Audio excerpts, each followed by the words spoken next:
Hey guys, okay, so I want to talk about this assignment. This is a little bit more complex than it has been in the past, so I want to be sure that if you have any questions, you hit me up or email me or ask one of your fellow classmates. So it's broken down into two components essentially. Again, we've got a reading assignment and an essay assignment.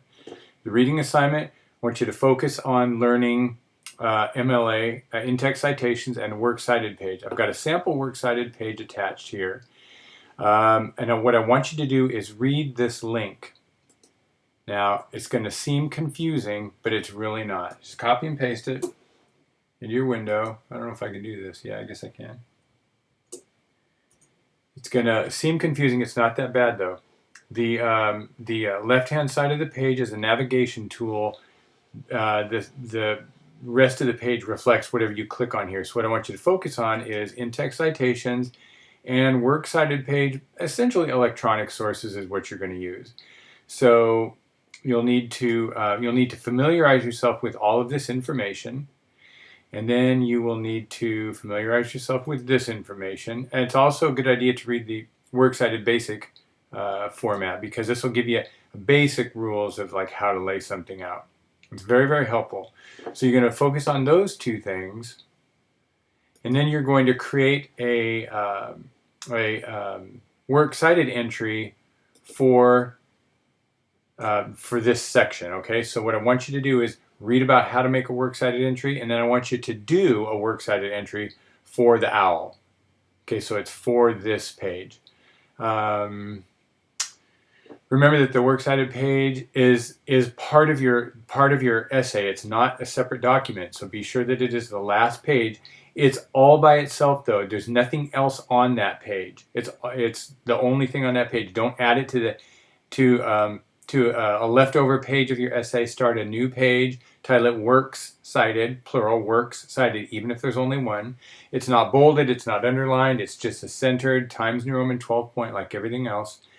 And then put your entry underneath. Now, I've got a sample entry page here. Let it open up. Come on. You'll be able to see some of it anyway once it gets around to being opened up. Okay, so you'll see this is a works cited entry. It's got your name and your page number in the header. That's because this is the final page of your paper.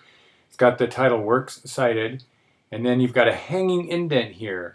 So there's a very specific way that this goes, and this is what I'm asking you to learn.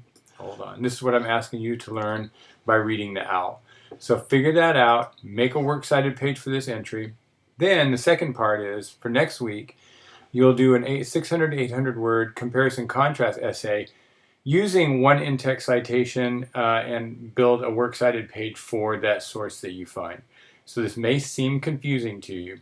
If it is, please contact me with any questions.